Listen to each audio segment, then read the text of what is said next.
저는 이것은 본문을 중심으로 말씀과 성령으로 다시 일어서라. 무엇으로요? 말씀과 성령으로. 하나님께서 우리에게 두 가지를 주셔. 하나는 말씀입니다. 그 말씀은 우리 인생의 지표와 같은 거예요. 목표점이에요. 이대로만 살면 되는구나. 그리고 우리 인생은 끝을 보고 살잖아요. 요한계시록 하나님이 끝을 보여주시는 거예요. 그 무시무시한 박해를 초대때 2000년 전 상황이지만 네로 황제부터 해서 10번의 무시무시한 330년 동안의 그 어마무시한 박해를 믿음 가지고, 예수 믿는 믿음. 근데 죽고 끝나는 것이 아니라 사망 권세 이기고 다시 사신 예수님이 살아난 것처럼 우리도 다시 살아날 것이고, 그리고 예비하신 천국에서 사람이 짓지 않은 하나님이 지은 집이 있다. 아까 말씀드렸던 새 예루살렘 성, 신천 신지, 하나님이 다스리고 통치하시는 영원한 나라가 있으니까 잘 이겨내라. 아멘. 또 천년 왕국에 대한 말씀이 요한계시록 20장에 나와요. 천년 왕국 때문에 이게 전천년설이냐, 천년 후에 예수님이 오시느냐, 그냥 상징적인 천년이냐. 근데 이사야서 65장, 오늘 64장, 66장까지인데 끝부분이잖아요. 65장에 보면 65장은 천년 왕국에 대한 말씀이에요. 구약 성경이 천년 왕국에 대한 말씀이 이사야 선지자를 통해서 예언되어 있거든요. 집에 가서 한번 읽어보시면 거기 사람의 연수가 나무만큼 살아요. 이게 무슨 얘기인가? 그러니까 천국 가기 전에 천년 왕국이 도래하는 거예요. 우리는 이미 예수님이 구름 타고 마지막 나팔 불면 그 순간 다 들림을 받게 될 줄 믿습니다. 근데 하나님이 천년의 시간, 그게 정말 천년인지 상징적인지 우리는 알지 못하지만 그 천년 동안 사단 원수마귀는 잠깐 그 무저강에다가 집어넣고, 사탄 원수마귀의 그 적그리스도와 음녀 거짓 선지자는 지옥 심판에다가 그냥 던져버리시고, 그 다음에 천년 동안 다스리시는 천년 왕국이 나온단 말이에요. 그 천년 왕국이 어떤 것인가? 이사야서 65장에 나와 있어요. 그리고 나서 무저갱의 노인자를 천년 끝날 때쯤 딱 올라오게 하시는데, 그때 이제 이 땅에 남아있는 자들, 이방인과 하나님이 택하신 선민들, 유대인들 중에서 그들은 이제 예수님이 구름 타고 오심을 본 자들이에요. 예수님 안 믿고 어떻게, 우리는 그때 다 들림을 받지만 어떻게 깨닫고 뒤늦게나마 이 막 적그리스도가 등장하고 바벨론, 마지막 바벨론 정부의 666 짐승표 이마나 오른손에다가 받지 않으면 살 수 없는 그 고통을 다 이겨낸 자들. 이 사단 원수마귀가 노임을 받고 우리 예수님이 천년 왕국 이후에 지상 재림을 하시거든요. 공중 재림할 때 우리가 다 들림을 받고, 이 땅에 오실 때 이놈의 사탄이가 또 끝에 발악을 하는 거예요. 그때 또 그를 따르는 악한 자들이 그때도 또 살아 있어요. 하나님이 다 멸하시고 쇠사슬을 가지고 그를 붙잡아다가 이제는 영원한 불못에다가, 그 지옥입니다. 지옥에다가 확 던져버리시면 이제 21장, 22장, 할렐루야, 할렐루야. 우리 고대하고 사모하는 하나님 예비하신 천국이 우리 가운데 여러분 임하게 되는 줄로 믿습니다. 우리보다 먼저 가신 분들은 주님 품 안에 안식하고 계시는, 낙원에 있는 것입니다. 믿지 않는 자들은 지옥이 아니라 음부에 있다가 지상 재림할 때 우리는 생명의 부활로, 저들은 심판의 부활로. 그래서 생명책이 있는 반면에 저들의 행위가 다 기록된 대로 하나님이 예비하신 영원한 지옥불에 떨어진 우리는 예비 천국 가서 영원히 살게 됩니다. 그러니까 끝을 보니까 감사해요, 감사해요. 우리 지난주에 성경학교 수료식을 했는데 성경학교 대학원 그거 하고 시험 보셨죠? 안 보셨어요? 시험 보는데 우리가 좀 쉽게 하니까 저는 모르겠는데 우리 장로님들하고 공부를 하면 마지막 수료할 때 시험을 보는데 다 오픈북이에요. 오픈북. 오픈북이 뭐예요? 답을 다 가르쳐 주는 거예요. 그러니까 시험이 쉬워요? 아주 쉬워요? 엄청 쉬워요. 다 100점이에요. 아니, 장로님인데 시험 떨어지면 어떡해요? 우리 인생이 그렇단 말이에요. 우리 인생이 어떤 거예요? 오픈북이에요. 끝을 알고 사는 거예요. 아멘. 끝을 알고 사는 인생이니까 얼마나 쉬워요? 근데 아멘이 적은 이유가 이론상으로는 쉬워야 되는데 현실에 있어서는 어려워요? 힘들어요? 많이 어렵잖아요. 사단 원수마귀가 아직 땅에 존재하거든요. 죽이고 도적질 멸망시키려고 우는 사자처럼 하늘나라 올라가지 못하고 땅에 두루 다니면서 많은 자들을 미혹하고 참소하고 생각과 마음을 공격해서 죄짓게 만들고 자기하고 영원한 지옥불에 떨어지게 하려고 온갖 악한 것들을 막 가져다 주니까 이미 예수님이 십자가에서 죄, 가난, 저주, 질병, 죽음, 지옥 심판 문제 다 해결하시고 승리를 주셨음에도 불구하고 가정에도 어려움이 찾아오고 건강에도 문제가 생기고 재정적으로도 배우자, 자녀들 때문에 어려운 일들이 많이 있단 말이에요. 그래서 말씀과 함께 주신 것이 뭐냐? 한번 따라 하실까요? 보혜사 성령님을 보내주셨습니다. 아멘. 네. 우리가 목표지를 알고 달려가잖아요.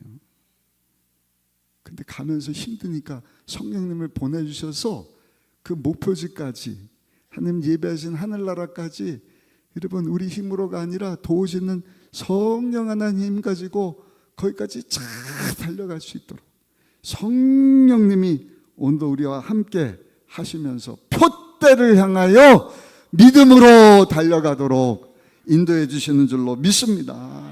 오늘 본문의 내용이 그 내용이에요. 이사야 선지자가 보니까 막 상황이 너무 답답해요. 개인뿐만 아니라 나라가 북이스라엘은 아수르에게 망하고 남유다는 바벨론에게 망하고 완전히 황폐케 되고 포로로 끌려가고 예루살렘 성이 그냥 파괴가 되고 초토화된 상황 가운데 하나님 앞에 기도해 하나님 살 수가 없어요. 사는 비결은 하나님이 임하셔야겠습니다. 하나님께서 강림해 주셔야겠습니다. 흐름이라는 게 있잖아요. 흐름. 이렇게 흐름. 그 흐름이 대세가 되는 거예요. 그래서 아 이렇게 되는구나. 아 이렇게 되다 보면 이렇게 되겠지. 아 이렇게 어렵고 나도 어렵고 나라가 어려운데 야 이거 계속 하락세로 가면 이제는 이거 심판이고 멸망이고 황폐게 되는 것 아니냐. 그런데 갑자기 확 살아나는 때가 있어요. 방향이 바뀝니다. 대세가 흐름이 바뀌는 거예요. 꺾여야 되는데 꺾여야 되는 상황 가운데서 다시 확 일어나고 살아나는 거예요. 거기에 힘이 필요하지 않습니까? 그 힘이 뭐냐? 하나님의 공급하시는 성령의 능력인 줄로 믿습니다. 하락장 같은데 추락하는 것이 아니라 다시 일어서게 되더라. 그래서 1절에 보니까 이사야 이 위대한 선지자가 하나님 앞에 1절 한번 보시면 원하건대 주는 하늘을 가르고 강림하시고 3절도 한번 보시면 3절입니다. 주께서 강림하사 우리가 생각하지 못한 두려운 일을 행하시던 그때 산들이 주 앞에서 진동하였으니 하나님의 강림에 대한 말씀을 하는 것입니다. 고린도후서 말씀에 보면은 사방이 우겨쌈을 당하는 그런 상황이 있지 않습니까? 동서남북이 막혀 있으면 하늘이라도 뚫려 있으니까 우리가 하늘을 향해서 하나님을 찾는데 이것은 하늘까지 막혔다. 그러니까 이사야 선지자가 뭐라고 얘기한 거예요? 하늘로부터 강림하여 주옵소서. 하늘을 갈라 주옵소서. 하늘을 그냥 찢어버리시고 우리 가운데 임하셔서 우리를 좀 살려주시고 구원하여 주옵소서. 사도행전에 보면 그런 말씀이 나오거든요. 예수님 십자가에 못 박히니까 뭐 끝까지 따라가고 막 죽기까지 부인 안 하겠다는 자들이 다 저기 뭐라 그럽니까? 쫄보라 그럽니까? 겁쟁이 갖고 다 도망가고 뿔뿔이 헤어지고, 근데 오순절날 저들이 모여서 전혀 기도에 힘쓰다가 성령의 불이, 하나님의 능력이, 여러분 성령이 저들 가운데 강림하시니 변화해서 완전히 새 사람이 돼버리더라. 꺾여야 되는데, 도망가고 끝나버려야 되는 인생인데 다시 살아나시, 땅끝까지 이르러 예수님의 증인이 되지 않습니까? 이사야 선지자가 그것을 말씀을 하는 거예요. 자기도 이사야서 6장에 보면 소명받을 때 나는 못합니다. 근데 수룹이라고 하는 천사가 하나님 제단에 있는 그 숯불을 가져다 입을 탁 대지 않습니까? 그 죄를 사해 주지 않습니까? 그러니까 하나님의 능력이 임하니까 하나님께서 야, 누가 우리를 위해서 갈고, 성부 성자 성령 하나님. 그랬더니 이사야가 주여 제가 여기 있으니 내가 가겠습니다. 우리 한번 오른손 이렇게 한번 하시고 한번 고백합시다. 주여 내가 여기 있사오니 나를 사용하여 주옵소서.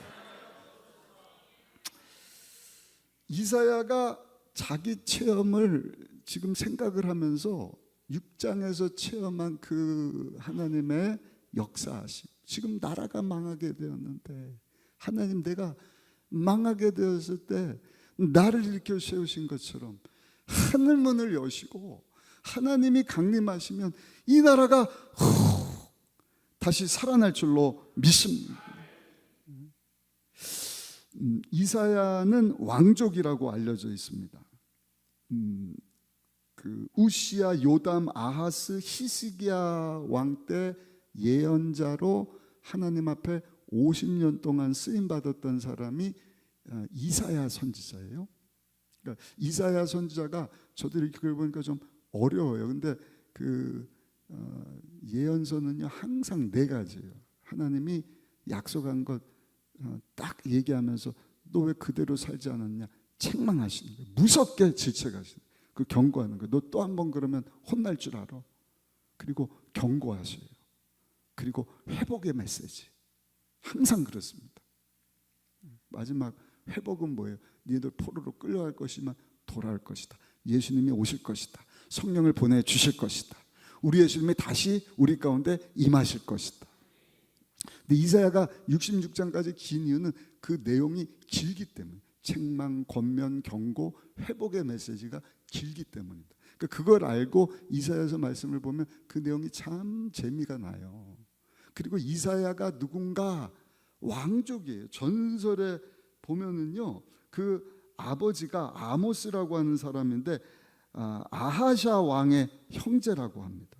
이 말이 맞으면 이사야는 우시야 왕과 사촌 형제고 요아스 왕의 손자입니다. 그러니까 이사야가 예언가로만 알았는데 왕족인데 하나님의 은혜를 입고 이 어려운 때 50년 동안 남유다가 어떻게 될 것인지를 예언하게 하셨구나. 65장에 갖고는 지금 몇천 년 전 얘기입니까? 아직도 오지 않은 요한계시록 사도 요한이 본 그 천년 왕국에 대한 내용까지를 예언을 했으니, 와, 이사야 선지자 위대한 선지자이지 않습니까? 근데 그런 선지자가 주님 만나고 하나님을 체험하니 내가 새롭게 된 것처럼 하나님 이 나라 가운데도 임하여 주옵소서, 임하여 주옵소서. 그래서 읽은 것처럼 1절 3절 하나님 강림하여 주옵소서. 하늘문을 여시고, 하늘을 여시고 강림하여 주옵소서. 사도행전 4장 31절에 보니까 빌기를 다음에, 여러분 백성이 모였을 때 모인 곳이 진동을 했다. 하나님이 임하시니까 오순절날 거기 120명 모인 곳에 진동을 하지 않습니까? 근데 이사야가 그 경험을 한 거예요. 그러니까 하늘문을 여시고 우리 가운데 임하시는데 그 가운데 진동하여 달라. 우리 한번 읽어보시면 1절 2절 말씀 같이 한번 읽겠습니다. 원하건대 주는 하늘을 가르고 강림하시고 주 앞에서 산들이 진동하기를, 불이 섭을 사르며 불이 물을 끓임 같게 하사 주의 원수들이 주 이름을 알게 하시며 이방 나라들로 주 앞에서 떨게 하옵소서. 아멘. 오순절날도 불같이 임하니까 진동하지 않습니까? 그 수많은 다른 민족들이 하나님 임재를 경험하지 않습니까? 그 똑같은 이야기를 이사야 선지자가 체험하라고 하나님이 어려운 나라 상황 가운데 성령으로 임하셔서 산들이 진동하고 이방 나라들도 하나님이 하나님 됨을 보게 하여 주옵소서. 그리고 3절 4절의 말씀은요, 시내산에서 모세가 율법 받을 때 상황입니다. 우리 3절 4절 한번 읽어보시면 3절 4절 같이 읽어보겠습니다. 주께서 강림하사 우리가 생각하지 못한 두려운 일을 행하시던 그때 산들이 주 앞에서 진동하였으니 주 외에는 자기를 앙망하는 자를 위하여 이런 일을 행한 신을 예부터 들은 자도 없고 귀로 들은 자도 없고 눈으로 본 자도 없었나이다. 아멘. 모세가 시내산 가서 하나님의 말씀 십계명을 받을 때도 산이 진동을 했다. 이런 일은 눈에도 본 적도 없고 귀에 들어본 적도 없는 일이었다. 언제였느냐? 오순절 7.7절. 근데 모세가 이 말씀을 받을 때 그 형 아론이 세상에 금송아지를 만들어 놓고 우상에게 절을 하니까 하나님이 어떻게 하셔요? 불을 내리셔 갖고요 3,000명을 죽여버리시지 않습니까? 근데 신약 성경에서 오순절날은 말씀을 구약시대 때는 말씀을 주셨는데 오순절날은 불처럼 임하셔서요 능력을 주시는데 이제는 죽이시는 것이 아니라 성령 받은 자들을 통해서 한번 따라하실까요? 살리는 일을 하셨습니다. 그러니까 성령 충만했던 베드로가 권능 이만이 가서 죄사함의 메시지를 선포하잖아요. 예수 믿고 회개하고 각각 침례를 받아 구원을 받으라. 그랬더니 그 말씀 듣고 회개하고 주 앞으로 돌아온 자가 하루에 3,000명이나 되었다. 3,000명이 죽었는데 이때는 3,000명이 살게 되더라. 여러분 오늘도 성령님이 우리 가운데 임하시면 죽을 자를 살려주시는 줄 믿습니다. 안 될 일을 되게 하시는 줄로 믿습니다. 그래서 이사야가 강림하셔서 하늘문을 여시고 아이고 우리를 살려주옵소서. 엄청난 메시지잖아요. 오늘도 우리 가운데 여러분 보혜사 성령님이 임하시면 꺾인 인생, 추락하는 인생, 안 되는 인생을 다시 한번 살게 하시고 회복시켜 주시고 죽지 않고 살게 하여 주시고 우리를 통해서 하나님의 뜻을 이루시고 하나님이 영광을 받으실 줄로 믿습니다. 성령님은 엔진과 같은 분이시다. 동력을 주시는 거예요. 쉽게 말씀드려요. 그냥 될 대로 되라. 저기 표대가 있는데도 가고는 싶은데 못 가는 거예요. 그냥 이리 휘청 저리 휘청 대세 사람의 환경에 점점 모르고 성령님 하시면 가동해서 어떤 장애물이 있어도 어떤 방해가 있어도 믿음의 주 온전케 하시는 예수님 바라면서 앞으로 앞으로 앞으로 앞으로 앞으로 앞으로 앞으로 주님 앞에서 상 받는 그 자리까지 성령님께서 우리를 인도해 주시는 줄로 믿습니다. 그래서 5절을 한번 보시면 5절입니다. 주께서 기쁘게 공의를 행하는 자와 여기 공의, 정의는 justice, 기준이에요. 기준이 좋을 때도 있지만 그 정의만 얘기를 하면 굉장히 힘이 들어요. 근데 공의는 뭐냐?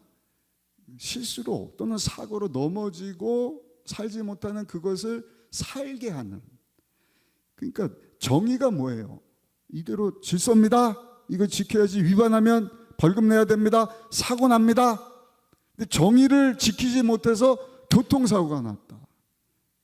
그래서 막 피 흘리고 막 죽게 되었다.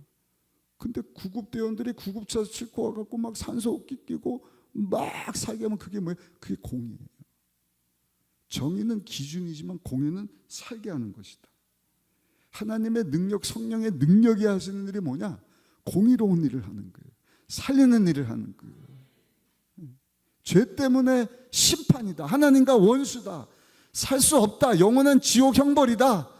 근데 예수님이 하나님의 어린 양이 되사 공의의 하나님, 사랑의 하나님이지만 여러분 공의의 하나님 되어주심을 보여주시려고 정의의 하나님이시거든요. 죄는 죄니까 죄값을 지불해야지. 근데 살게 하시는 일을 하려고 우리 대신 십자가 지신 일, 그게 공의입니다. 살리시는 일을 우리 위하여서 우리 예수님이 이루어 주신 줄로 믿습니다.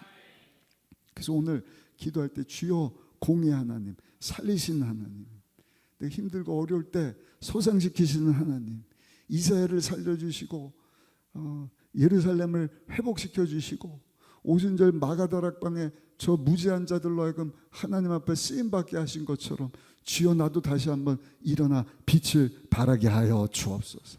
살리시는 우리 예수님과 함께 이사야서 61장 예수님 메시아에 대한 사명 선언문이라고 제가 새벽에 말씀을 드렸어요. 우리 예수님이 오신 일이 뭔가 마음이 가난한 자를 아름다운 이 복음을 전하게 하셔서 살게 하시기 위해서, 마음이 상한 자를 가난한 자에게 아름다운 소식, 마음이 상한 자를 고쳐주시고 포로된 자를 자유케 하여 주시고 묶인 자 눌린 자를 노임받게 하시고 우리의 죄, 가난, 저주, 지병, 죽음, 지옥, 심판 문제 우리 예수님이 다 해결하시고 다 살게 하셨으니 주여 우리도 살게 하여 주옵소서. 근데 두 번째 중요한 것이, 한번 따라 하실까요? 나보다 더 중요한 것이 우리입니다. 성경은 항상 공동체를 얘기를 하는 거예요. 나 혼자 사는 것이 아니라 머리 대신 예수님과 연합된 공동체. 다 다르지만 예수님과 연결이 됐어요. 성경은 손가락, 발가락, 몸, 기관 다 다르잖아요. 근데 하나가 돼서 여러분 연합될 때 한 몸을 이루고 살게 되는 거지. 머리 대신은 예수님과 연결된 지체다. 근데 성령님이 하시는 일은 뭐냐? 하나 되게 하시는 거예요. 그래서 5절부터 11절까지 보시면요, 이사야가 하나님 앞에 기도하는데 계속 나가 아니라 우리 공동체성을 얘기를 하는데, 우리 5절만 다시 한번 읽어보시면 5절 말씀 이렇게 말씀을 합니다. 주께서 기쁘게 공의를 행하는 자와 주의 길에서 주를 기억하는 자를 선대하시기를, 우리가 범죄함으로 주께서 진노하셨사오며 이 현상이 이미 오래되었사오니 우리가 어찌 구원을 얻을 수 있으리까. 나만 잘 사는 것이 아니라 우리가 다 잘 되게 하여 주옵소서. 우리 모두가 다 훌륭한 자가 되게 하여 주옵소서. 사랑하는 우리 순복음의정부교 성도들, 우리가 예수 믿고 구원받는 하나님의 자녀가 되었다고 한다면 제사함 받은, 용서함 받은 하나님의 위대한 성도가 된 줄로 믿습니다. 왕 대신 하나님의 상속자가 된 거예요. 그게 저 여러분들의 정체성입니다. 아멘은 이때 크게 하는 거예요. 안수 입사님만 아멘을 크게 하면 안 돼요. 우리가 다 같이 아멘을 해야 돼요. 예수 믿고 구원받은 하나님의 자녀된 저 여러분들은요, 하나님의 위대한 상속자가 되었습니다. 우리 자녀들에게도 이걸 여러분들이 알려주셔야 돼요. 네가 어디 살든지 뭘 하든지 그게 중요한 게 아니라 넌 예수를 믿음으로 하나님의 자녀가 되었어. 점점점에 점점점점도 안 되는 자를 위해서 하나님 우리를 사랑해서 예수님이 죽으셨잖아. 너는 예수님 자리 하나님의 자녀야. 왕의 자녀야. 하나님의 다스림과 통치하신 가운데 살면 하나님이 너를 가장 복된 자리로 인도해 주실 것이다. 너를 통해서 하나님의 위대한 일을 이루시고 영광 받으실 것이다. 그래야 의정부 살든 아프리카 살든 미국 살든 자존감이 그냥 우리 예수님 만나서 뿜뿜하는 것이지. 왕권에 대한 이 정체성이 없는 사람은요, 강남 살아도 음매 기주고 나는 30평이고 50평이래. 이야, 저 사람은 빌딩을 갖고 있대. 나는 기업체가 한 개, 저 사람은 10개를 가지고 있대. 한도 끝도 없는 거예요. 거기다 죽이고 도적기 원수 멸망신 사탄을 계속 그냥 깨는 일을 하잖아요. 미혹하잖아요. 쑥쑥쑥쑥쑥 네 꼴을 봐요. 너 은행에 현찰 1억밖에 없지, 저 사람은 10억 있대. 나는 가난한가 봐. 아이고, 그놈의 사탄 원수마귀를 그냥 오늘 다 예수의 피로 다 짓밟아 버리십시다. 자존감이 있어야 되는 거예요. 하나님의 자녀됨의 자존감. 근데 나만 잘 되면 안 되고, 한번 따라하시고, 우리가 다 잘 돼야 됩니다.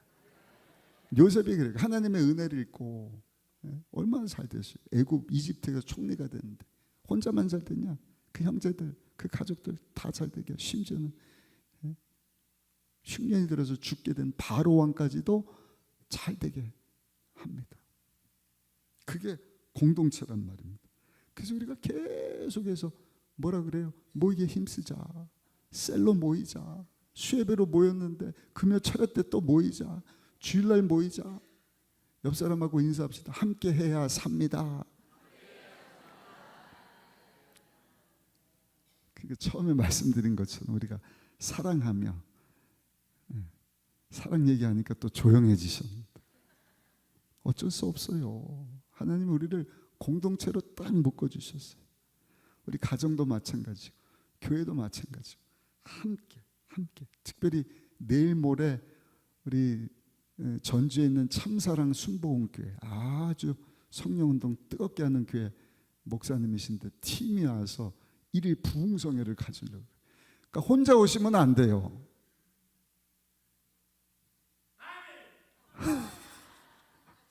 기다렸습니다. 안심하세요. 다 같이 와야 돼. 혼자 오는 건요 마귀의 전략이에요. 야, 너만 가면 돼. 우리 남편, 우리 자녀는 에이 그냥 뭐 바쁘다고 쉬는데 공부해야지. 그 망하는 길입니다. 사단 원수만이 항상 야 너만 잘 돼. 너만 너 우리가 없어요. 근데 하나님은 항상 우리예요. 우리 공동체. 나뿐만 아니라 우리 우리 교구, 우리 기관 부서, 우리 교회, 우리 교단, 모든 교회 공동체. 하나님이 다스리시고 통치하시는 하나님의 나라가 나 하나로 끝나는 게 아니라 온 인류가 다 하나님 품으로 돌아오기를 원한다. 그게 세계 선교지 않습니까? 그게 전도하는 일이지 않습니까? 오순절에도 보세요. 혼자 기도하다가 성령이 임한 게 아니라 저들이 한 곳에 다 같이 모였던 마가 다락방이잖아요. 예수님 약속하신 그 말씀 붙잡고 120명이 마가의 다락방에 모여서, 오늘 여기 120명 정도 되려나요? 더 모이신 것 같은데 거기서 그냥 다 함께 같이 사모하며 기도했더니 그 모인 곳에 성령이 불같이 강림하신 줄 믿습니다. 사도행전 11장에도 보니까 베드로가 감옥에 갇혔다 복음 전하다가, 그때 교회가 한 일이 뭔가 교회 모여갖고요 감옥에 갇힌 베드로를 위해서 쭉 하고 다 같이 기도했다. 그래서 히브리서 10장 25절에 보니까 모이기를 패한 어떤 사람들의 습관같이 하지 말고 모이기를 힘쓰라. 모이기를 힘쓰라. 두세 사람이 예수님의 이름으로 모인 곳에 우리 예수님이 함께 하실 것이다. 함께 예배드리고 함께 말씀을 보고 함께 기도할 때 그 가운데 성령의 능력이 임하고 하나님의 역사가 임하고 천사가 도와주고 기적이 일어나고, 그러다가 가정 문제가 해결되고 닫힌 문이 열리고 태문도 열리고 직장의 문도 열리고 사업의 문도 열리고 결혼의 문도 열리고 안 될 일도 되게 하시고 역사가 나타나는 것입니다. 우리가 부흥회라고 하잖아요. 특별 새벽 기도회예요. 근데 구약성경에는 그걸 뭐라고 얘기했냐면 명절이라는 거예요. 3대 명절이 있어요. 우리가 약속하고 모이는 때는 다 모여야 되는 거예요. 6월절, 초막절, 오순절. 모여라. 모이면 하나님이 저들에게 큰 은혜를 베풀어 주셨죠. 함께, 나 혼자서 잘 되면 안 돼요. 다 잘 돼야 된다. 함께 모여 수예배 때, 금요 성령 대망, 이번 주 금요 부흥성회로, 주일 예배 때도 오직 말씀으로 하나님을 향유하라. 하나님을 즐거워하라.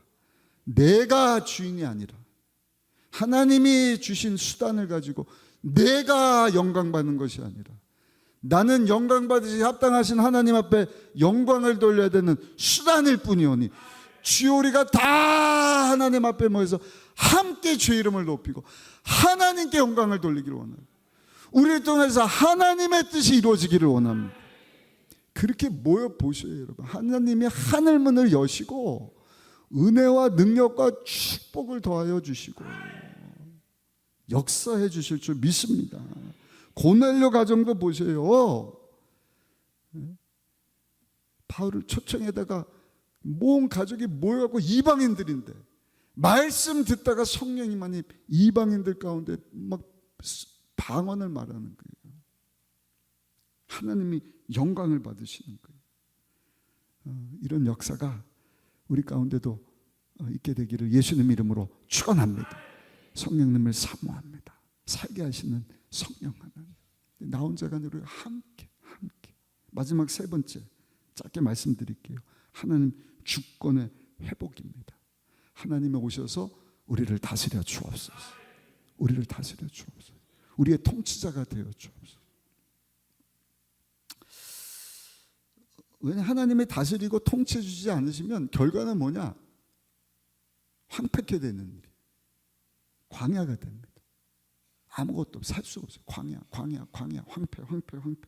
10절, 12절 한번 읽어보시면 10절, 12절 말씀, 10절, 11절 말씀 같이 한번 읽어보겠습니다. 주의 거룩한 성읍들이 광야가 되었으며 시온이 광야가 되었으며 예루살렘이 황폐하였나이다. 우리 조상들이 주를 찬송한 우리의 거룩하고 아름다운 성전이 불에 탔으며 우리가 즐거워하던 것이 다 황폐하게. 그러니까 하나님이 오셔서 우리를 다스리고 통치해 주셔야 거기 생명이 있어요. 회복이 있어요. 번성이 있고 은혜가 있고 하나님의 나라가 임하는 줄 믿습니다. 근데 하나님이 떠난 인생, 하나님이 떠난 가정, 하나님이 떠난 나라, 뭐라고 말씀하세요? 황폐케 된다. 광야, 불타버리고 황폐케 될 것이다. 그래서 우리는요 항상 나는 아무것도 아닙니다. 하나님이 나의 주권자가 되십니다. 오셔서 다스려 주시고 나를 통하여 하나님의 뜻을 이루시고 하나님이 영광받아 주옵소서. 그 내용이 8절로 9절입니다. 교만이 뭐냐? 교만은요 다른 것이 아니라 내 뜻대로 사는 거예요. 내 마음대로. 다윗 왕이 그랬거든. 하나님 목동인 그를 높여줬는데 하나님 잃어버리잖아요. 그러니까 죄짓고 감사한 것은 나중에 뉘우치고 시편 51편에 보니까 나를 주 앞에서 쫓아내지 마시고 주의 성령을 내게서 거두지 마옵소서. 아마 그때 깨달은 것 같아요. 자기보다 앞서 왕이었던 사울 왕이 똑같거든요. 하나님이 사울을 이스라엘의 첫 번째 왕이 되게 하셔서 성령님이 그와 함께 하셨을 때는 나라를 잘 이끌어갔는데 어느 순간 겸손이 사라져요. 우쭐해지는 거예요. 자기가 뭐 예배드리고 자기 멋대로. 그러니까 성령이 떠나가 버리시는 거예요.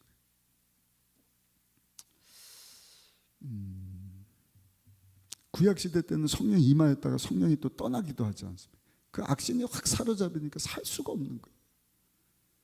그 나중에는 엔돌의 무당을 찾아가고 악신에 사로잡혀가고 미친 사람이 되어버리지 않습니까? 지금도 그래요. 예수님을 영접하고 하나님의 자녀가 되었다고 그런다면 자기 인생의 주인이 하나님의 은혜로 구원받은 하나님의 자녀가 되었으니까 나는 아무것도 없습니다. 날마다 나는 죽고 예수로 살겠습니다. 주님을 높이고 나는 하나님 앞에 쓰임받는 도구일 뿐입니다. 나를 통해 하나님의 뜻이 이루어지고 우리 기도도 마찬가지고 우리 삶도 마찬가지고 우리 신앙이 그래야 되거든요. 근데 어느 순간 교만해져 갖고 내가 주인이 돼서 나 기도할 때도 막 내 기도 들어주시고 내 뜻을 이루시고 이거 빨리 해결해 주시고 하나님은 무슨 심부름꾼 하수인 취급을 하는 거예요. 그건 굉장히 잘못된 신앙입니다. 어떻게 하면 하나님의 뜻이 나를 통해서 이루어질 수 있을까? 너무 힘들지만 하나님 이 또한 주님께 맡겨오니 하나님이 오셔서 다스리고 통치하여 주옵소서. 그래도 기도만 하면 안 되고요. 내 할 일은 또 열심히 해야겠죠. 그래서 좋은 사람도 만나게 하시고 생각하지 못한 길로 인도해 주시고 필요하면 재물도 더하여 주시고, 특별히 내가 기도하는 것이 내 뜻을 위한 것이 아니라 하나님의 영광을 위한 것이, 제가 빠르게 반드시 응답받는 비결 3가지 말씀드릴게요. 첫 번째는요, 하나님의 말씀을 붙잡고 기도하셔야 돼요. D.L. 무디 목사님은 말씀의 사람이었습니다. 아브라함 링컨도 말씀의 사람이었습니다. 그리고 내 뜻이 아니라 하나님의 뜻이 이루어지기를 원합니다. 그리고 마지막 3번째는요, 지속적으로 한 번만 구하는 것이 아니라 이게 말씀을 붙잡고 하나님의 말씀 통해서 역사하시니까, 약속하신 이 말씀, 그렇다고 앞뒤 전후 문맥 똑 따다가 그냥 내 뜻을 이루려고 기도하는 것이 아니라 하나님의 영광을 위하여서, 내 뜻이 아니라 하나님이 기뻐하시는 뜻이라고 한다면 뒤로 물러나서 막 기도하면요, 한번 따라합시다. 하나님께서 응답해 주십니다. 조지 밀러 목사님, 고아의 아버지, 여러 번 말씀드리잖아요. 막 몇천 명 고아를 먹이는데 빵이 떨어지면 기도하니까 그냥 빵 배달하던 그 마차가, 바퀴가 빵꾸가 나, 마차가 그때는 타이어가 아니니까 빠져갖고, 그리고 막 소낙비가 왔대. 소낙비가 그 배달이 안 되는 거예요. 그 하나님이 막 이렇게 저렇게. 그래서 우리 교회가 참 기도 많이 하는 교회입니다. 하나님 말씀 붙잡고 하나님 뜻이 우리를 통해서 이루어지기를 원합니다. 내 뜻이 이루어지는 것이 아니라 하나님의 뜻이 나를 통해서 이루어지기를 원합니다. 그 믿음 가지고 뒤로 물러나지 말고 계속 기도할 때 하나님께서 반드시 역사해 주실 줄로 믿습니다. 결론입니다. 오늘 주신 말씀 붙잡고 3가지예요. 성령 하나님 우리 가운데 임하셔서 우리를 살려 주옵소서. 나만 사는 것이 아니라 우리 다 함께 살게 하여 주시고, 우리의 뜻이 아니라 하나님의 뜻이 우리를 통해서 이루어지기를 원합니다. 주여 홀로 영광 받아 주옵소서. 그렇게 말씀과 성령으로 승리하며 하나님의 영광을 위하여 살아갈 수 있는 우리 모두가 되시기를 예수님의 이름으로 축원합니다.